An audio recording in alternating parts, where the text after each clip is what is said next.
All right, so this is going to be the patch review for patch 0.20. So there's not a bunch of huge changes. The big thing, of course, is going to be that Sylvia's added into the game, so we're going to go ahead and start going over her.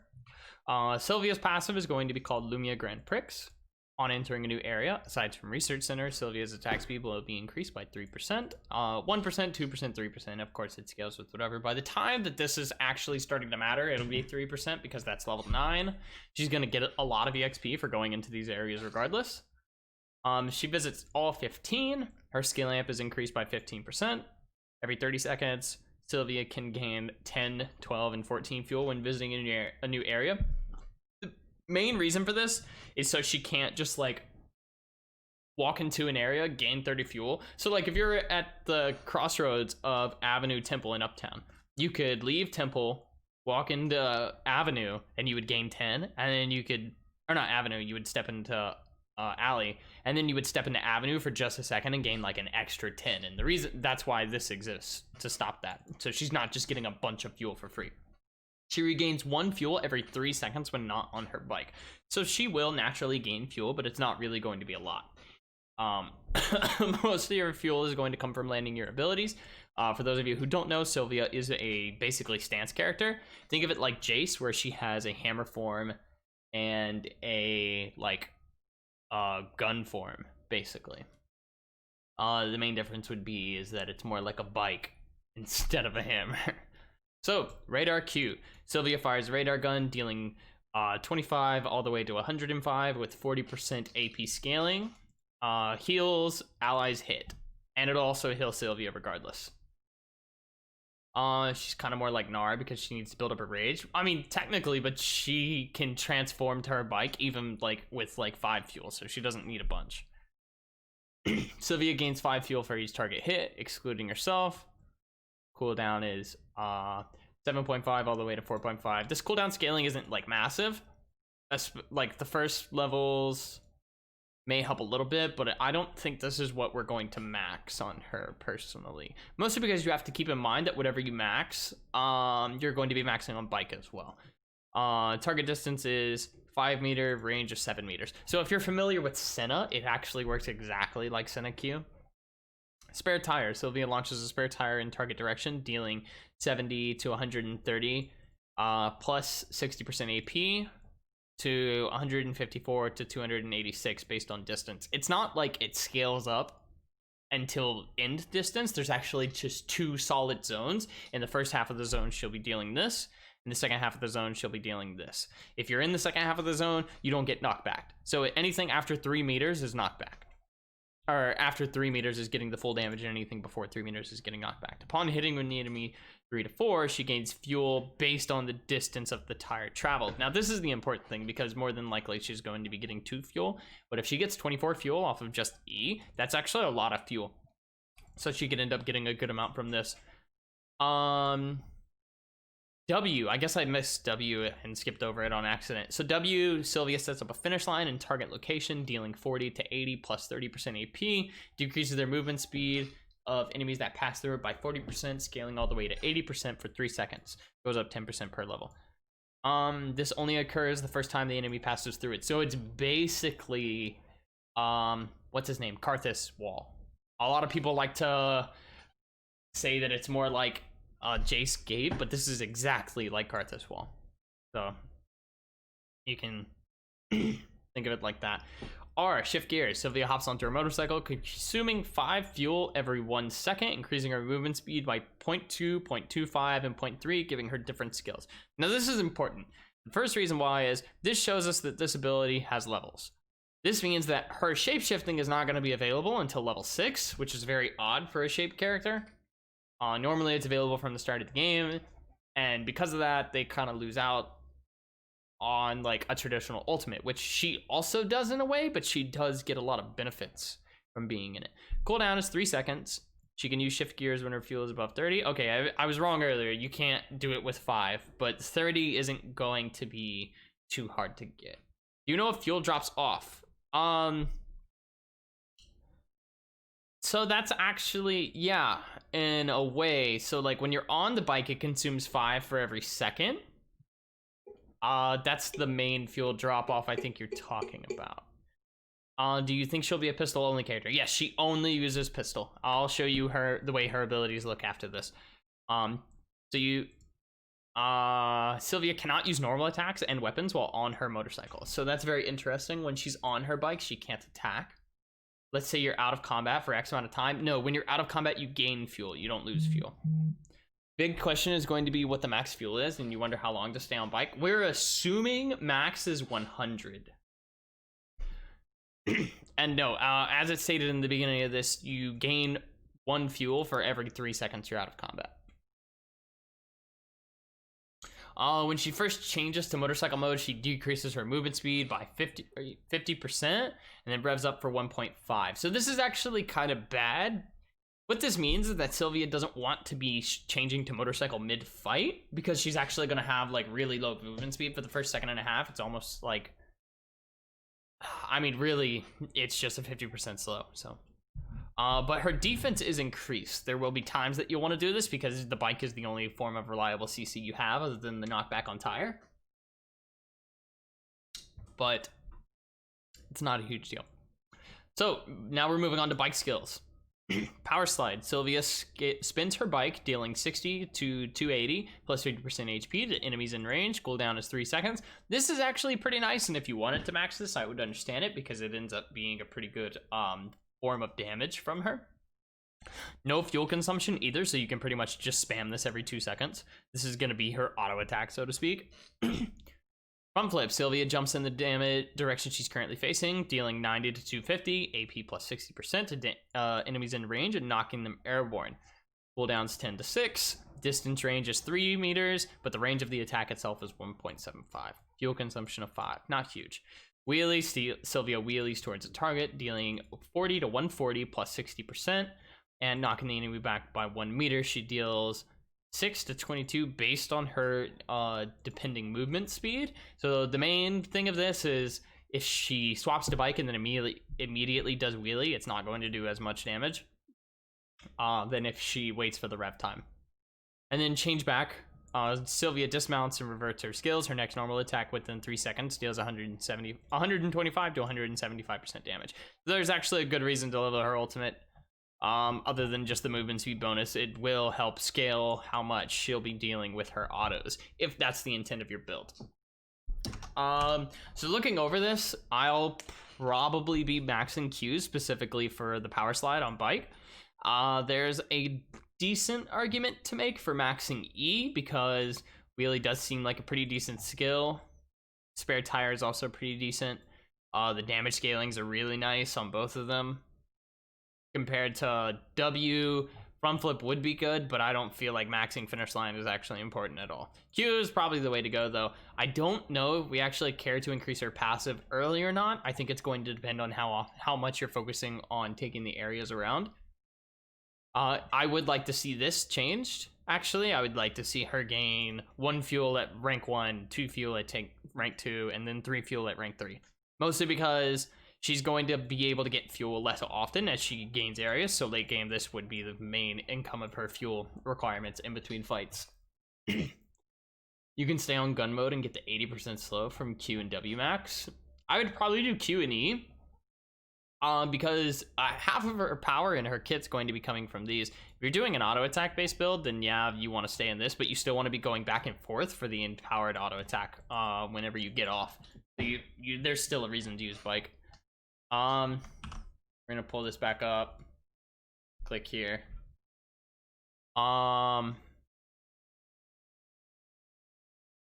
GMA saw blah blah blah. I clicked the wrong thing. Damn it. Sorry. This one. So here's her auto attack. She's pistol only, like we said. This is her passive and action. When she walks through zones, you'll see this little indicator around her. When she does everything, she gets that little trophy look. Radar. So like I said, it's basically send a line shot. It'll hit enemies beyond the target, but you have to have a target to use it. You can't just like use it willy-nilly. Can target allies, so that's important. Finish line. It's basically cart this wall. Spare tire works like this. You can actually see the indicator right there. So red zone is knockback area, blue zone is where she's going to be getting the damage. It's actually a pretty long distance skill shot. Shift gears, this is how the bike looks. This is how power slide looks. You can see distance is pretty decent. You could probably use this to like farm chickens super easily. Like you could just get them all in one go. Stoppy, pretty weird in my opinion. The zone on it's pretty small, so you'll probably be doing E to W, because they do get like a slight knockback from E, which also looks weird. And then when you get off, this is how it looks for the empowered auto attack. We have a few different builds in mind. We don't really know what she'll be good with yet. Some of us are debating Boa Magnum. Well, we're gonna have to see. Now, actual changes. Hide nickname. You can now choose to hide your nickname, so when you get in play, you'll be shown as test subject 1 and 2. When your character dies, both your real nickname and temporary nickname will appear on the screen. I personally will be using this a lot. Not so much that I think I'm being sniped or anything, but I just like the non-enemy, or however you say it, of it. Matchmaking and LP. Before introducing ranked mode, we're planning to run some tests on matchmaking. The increase in LP weight given to player kills in solo mode. So this is actually pretty interesting because lately higher placing has been more important than kills. There would be games where you may get 5 kills early and then you'll die in 10th place, and there's still a good chance you lose some LP. This will fix that. It also makes it so that if you place first with like 8 kills, you'll gain even more LP. So overall, this is nice. LP penalties for duo and squad teams have been slightly lowered. So this just is going to incentivize playing in like pre-made squads more. This is just them saying they're going to play monitor stats and adjust as needed. Matchmaking completed. So now whenever you get a match, the game will come to the forefront, basically the same way League does. You won't have to worry about missing your queue as much anymore. Handling improvement. Casting abilities no longer cancels movement instructions, and movement while using skills has been optimized to be smoother. I think this is really nice. I'm gonna have to wait to see how it feels personally, but this is something that I've been looking forward to. Optimization. We're continuing to focus on the improvement of in-game character resources. Previously they did ISIL, now they'll be looking at Magnus. I'm really excited to see that because I play Magnus, obviously. You know, it's always nice to hear that your character's getting a visual update of some kind. We'll see if it's anything noticeable. Shortcuts. You can now toggle routes list edited beforehand in game. That's pretty interesting. Adriana's getting nerfed in duos and squads. Flamethrower deals bonus damage. Mostly at lower or at higher levels. Lower levels isn't really being changed. 1 second. Aya's getting a nerf in squads.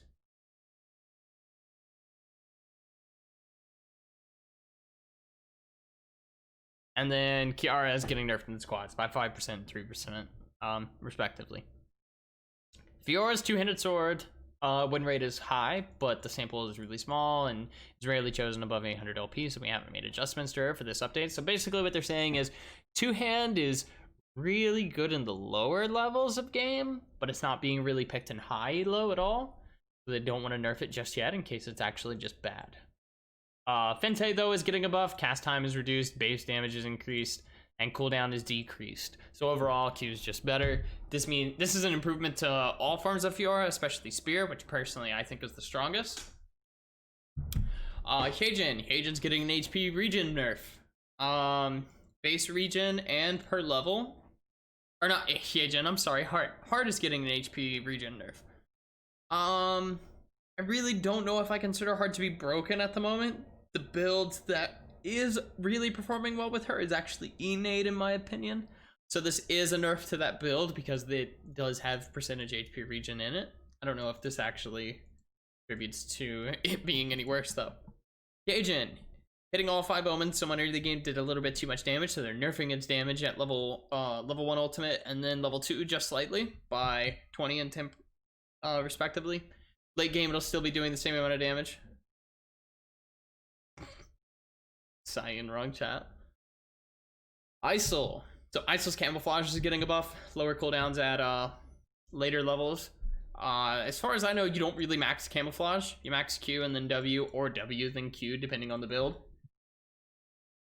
So this really doesn't actually change anything, in my opinion. You're probably still not going to be maxing camouflage. It just gives him better late game.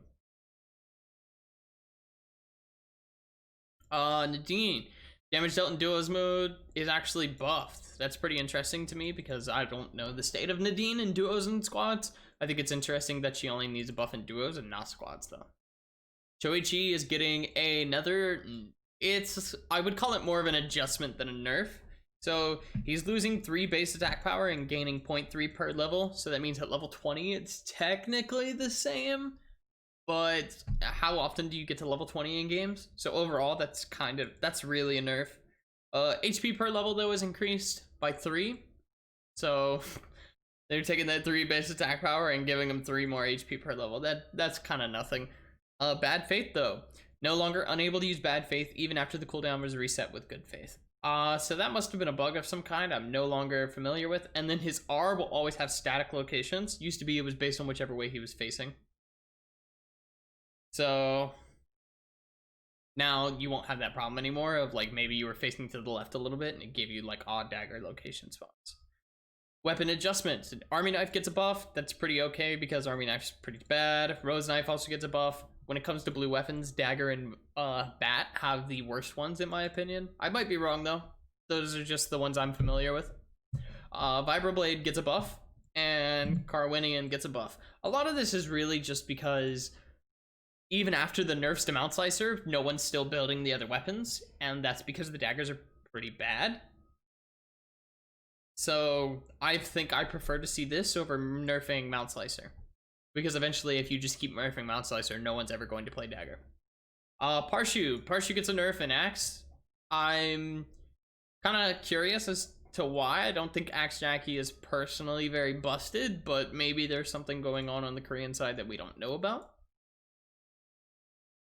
Spear of Longest gets a nerf. This is pretty nice to see. Spear Fiora, in my opinion, is really a monster at the moment. She's kind of just dominating, especially early game, and a Spear of Longest just ensures almost a win for her. Better to make all options better than nerfing one into the ground? Right.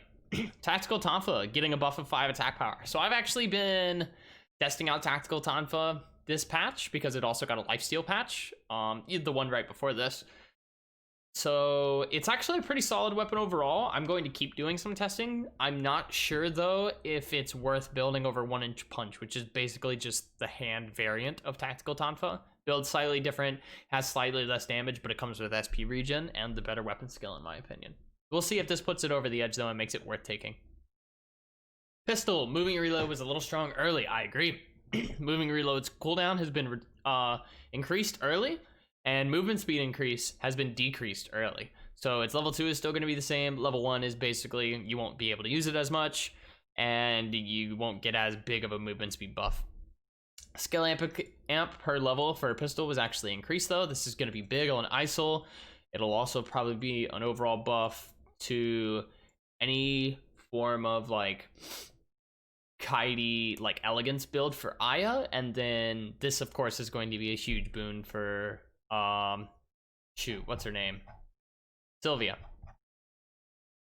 Sorry about that. Statue of Sorteria is getting an HP regen buff. Negligible.